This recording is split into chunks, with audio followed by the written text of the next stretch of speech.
Hey, it's Nasty Neil here at the Station of Decapitation Without Your Head, and I'm joined by Zoe Renee, Master. Hello, how are you doing? Good. How are you? I'm excellent, thank you. So, Master's a very smart movie, I have to say, and it deals with races in a very complex way. Is that something that interested you right away when you're reading the script? Yeah, I think 100% it did. I think it was something that I felt like I had never seen before. And I think for that, I was really excited. I think also it was another way for me to have the discussion that wasn't just I'm, posting this on Instagram about hard, relations, I guess, in conjunction with race. I'm literally telling a story. I'm showing you what happens. And I thought that was the coolest thing. It's such an honor to be able to have done that. Mm-hmm. When you do a movie like that, so you have a lot of messages in the movie, but at the same time, it's a movie. So is it sometimes hard to blend that, to balance that, to make sure you're not just, preaching to somebody, you're still, telling a story?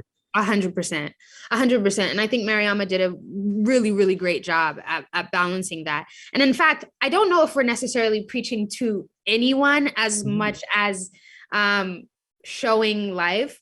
I think that Master is not, a piece that will, tell people how to do anything or what they should do or, whatever. But I think Master is really just a light shining on different experiences that I know me as a Black woman have had. And I think that that really is the most important part, is that, audiences, when they leave watching Master, I really would just hope that they have more conversations surrounding this topic, and even watching it again to see what's in the background, and I don't know, seeing another point of view of life. That's a really good point, because even other Black characters in the movie might treat your character differently depending on how they see you, and then it's also up to debate if that's in your mind or not, or if it's really there. Yeah, absolutely. I think that it covers so many different views, and I think that that's important. What are the white people saying? What are the Black people saying? It's an interesting subject matter. And again, all my props to Mariama, because I feel like she painted that very accurately. Had you worked with her before? Did you know her before the movie?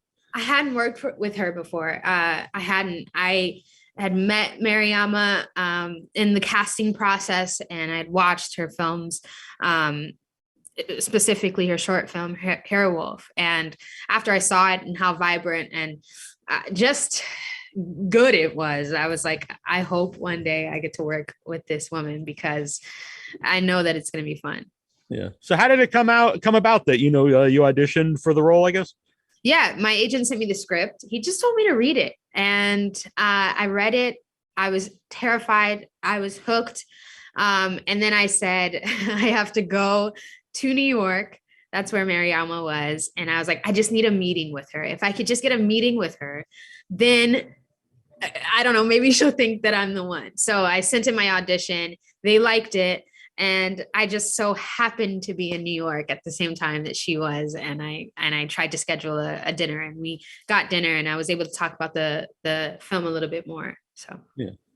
Besides, her and the story, how about the Jasmine character herself? Well, did you feel like connected to her?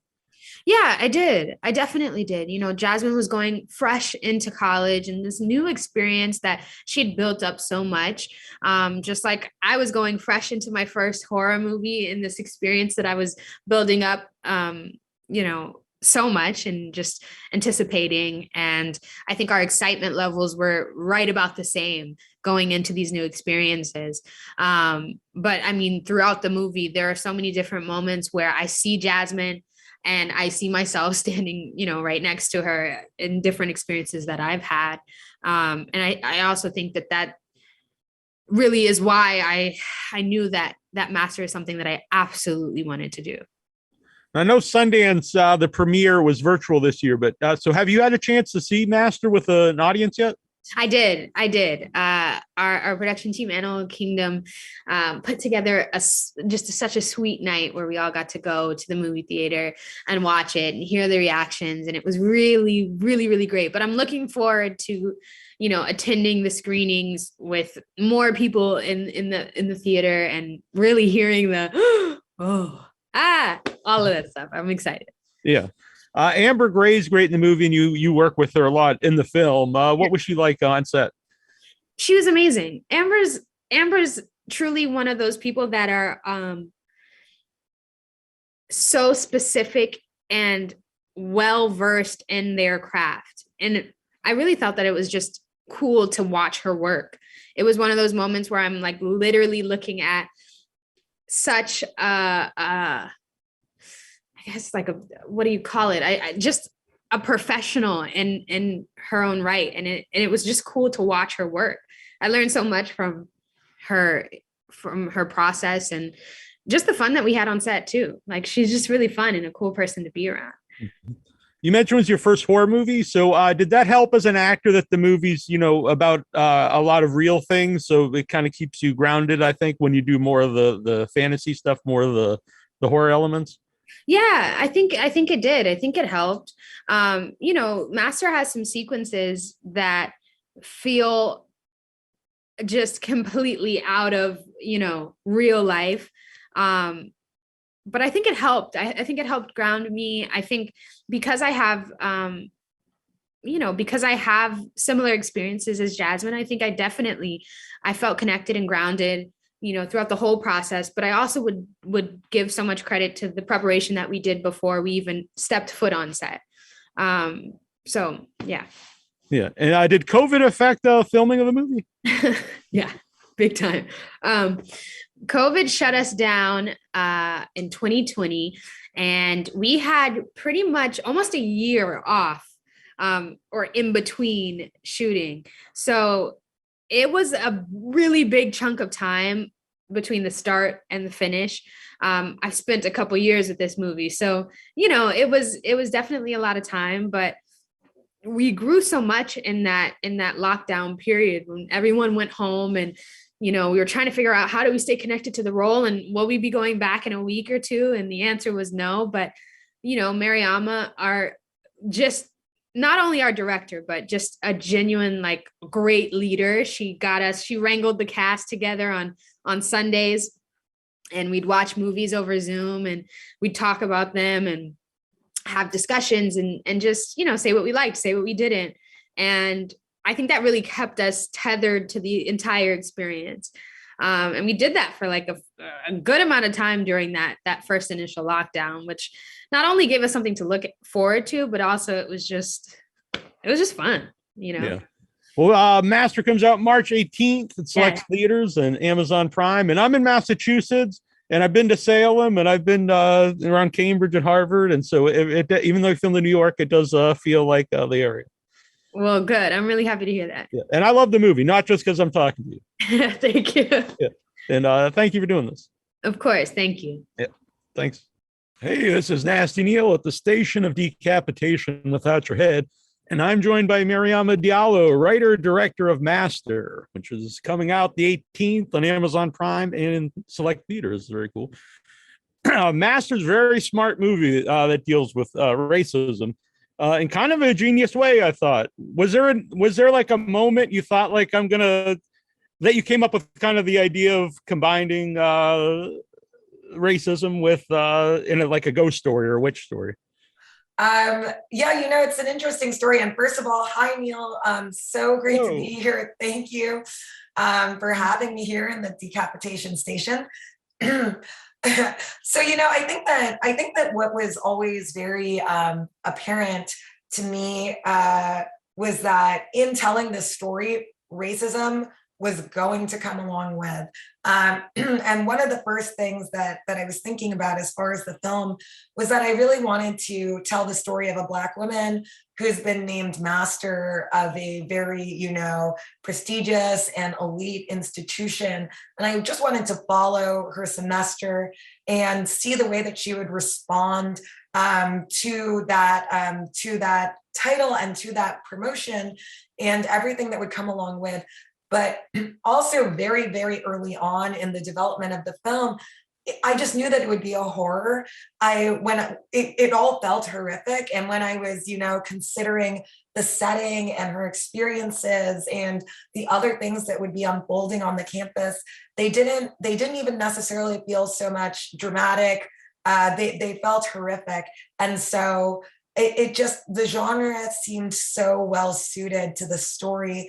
And the discussion was an inherent part of the story as well. So they all sort of brought the other one along. Yeah, I don't know if you don't want to. I don't want to spoil the movie, but I would assume Master's a hard movie to have an ending for, since you deal with real issues. You can't necessarily wrap up, like, hey, I solved racism in my movie. Yes, definitely the case. And I'm the kind of person where I love a film that's a little bit open-ended, and I love a film that leaves a little bit of room for the viewer to imagine what happens next, and to kind of draw your conclusion of what it all adds up to.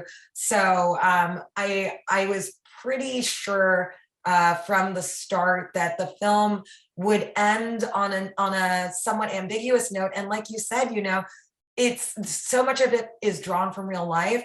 And, I have not gotten any kind of neat resolution to basically anything in life. So I think that the film also had to mirror that. There was a lot of interesting things in the movie that I don't even think about or have seen in a movie before. Because it's not just the white characters maybe looking at Jasmine differently. It's also some of the black characters. Yeah, absolutely. And I think that, this is, that was a sort of wrinkle that I wanted to bring to the story as well. And I really, I hoped to complicate things a little bit and sort of depict the way that in an institution like Ancaster, in a certain sense, everybody's out for themselves, and there are betrayals that happen between all sorts of characters on a lot of different levels. Like you said, we see some of the white characters obviously be harmful, whether intentionally or unintentionally, but then also between the black women, particularly in the film, there are also failings, between the characters. And, there's the moment with the black staff worker in the dining hall towards the beginning of the film where she also, mistreats Jasmine. And that's something that I've seen in life is, it's a little bit more complicated than those sort of polar dichotomies. Right. And as the movie goes on, I think you do a good job of some of the characters might second guess themselves. Maybe some of it's in their mind, and it's definitely a movie I think people could talk about. Well, I hope so. And I think that, what I also liked about that and this, this sort of, characters being either gaslit, but then also questioning themselves, that to me is, really part and parcel of the experience of being a person of color and, experiencing microaggressions or racism, but then not being sure if that's really, what's going on, or also being reassured that that's not what's going on. But then, within the horror genre, that's also a thing that we see happen to characters all the time. In a haunted house film, there's always that first character that knows that something's amiss, and no one else will take them seriously or really, listen to them. And they're trying to say, I keep on waking up at this hour in the middle of the night and there's someone in my room, and they're being talked down. And I think we see that happen to the characters in this film, from a, supernatural standpoint, but then also just in terms of being on the receiving end of microaggression standpoint as well. When I talked to Zoe, she'd said she never done a horror movie before. So what made her right for the role? And did you have to convince her to do a horror movie? So Zoe was so immediately right for the role. What I was really wanting and looking for was a young actor who really, embodied that, wide-eyed, charismatic enthusiasm of Jasmine, and could really portray that, very natural, zest for life and that hopefulness that we see Jasmine have at the beginning, and then also be able to reach the really difficult, dark parts of the film where it gets, and to be able to hold both of those. And, we would see people who could do one or the other, but Zoe could do both. And, I'm just really thankful that she was willing to come along for the ride and, might have not known what she was getting herself into as far as making a horror film. So it didn't take much convincing, but maybe knowing now what she does, it will next time. Yeah. I saw in a video for the Sundance premiere that you kind of based the college itself after the college you went to. So is Jasmine anything like you? Yeah, you know what? I do think that Jasmine is definitely, Jasmine has some many characteristics of my own. I put my own life and some of my own experiences into her character. But I also did that for Gail. And, I even did that for, I really did it for basically all the characters, even down to, Jasmine's roommate and her friends, these private school girls that are, a little bit vapid and empty headed. Like, believe me, there's some of me in those girls as well. But it was really, it's a really personal film, and it's drawn from my life and the people I know and my experience at school. Obviously, Sundance is it's a film festival crowd. Now, when it opens wider to a wider audience, what do you expect people are going to? How are they going to take it? Because I assume it's going to be a divisive film. I have no idea. I am still catching up to the fact that this film is finished, and it really is. It's daunting and exciting, but it's also a complete unknown for me because it's been so close to me for so long that I almost can't perceive the film just as an entity outside of myself that's not being watched by my friends and family, or my sort of a little bit wider film community, that it's just going to be out in the country, and people will come to whatever conclusions they will, and not everyone is going to like it. I am very curious to see how all of that goes down. Yeah. Do you plan to see it with an audience? Yes, I really do. And I'm excited for that. Sundance, because of the Omicron surge, as you know, it went virtual, which was necessary, but also, a little bit tragic, because I think that part of the fun for me of making a film and being a filmmaker is the communal experience. I love movie theaters. I live in New York. As soon as the movie theaters opened back up, after the, sort of thick of the pandemic, I was out there at the movies. I said to myself, I will risk my life to sit in this theater and watch movies again. So I'm so grateful that I have the opportunity to see it with audiences and see it in the theater. We're going to be at South by Southwest next week. So I'm ready to be there with an audience. Sweet. I love the movie, and not just because I'm talking to you. I've been telling my friends to check it out. And I'm in Massachusetts, so I like the connection to Salem. It all worked for me. Thank you so much. Yes, please tell your friends. And it's been such an honor speaking to you. You as well. It's very nice. Thank you. And congratulations on the movie. Thank you.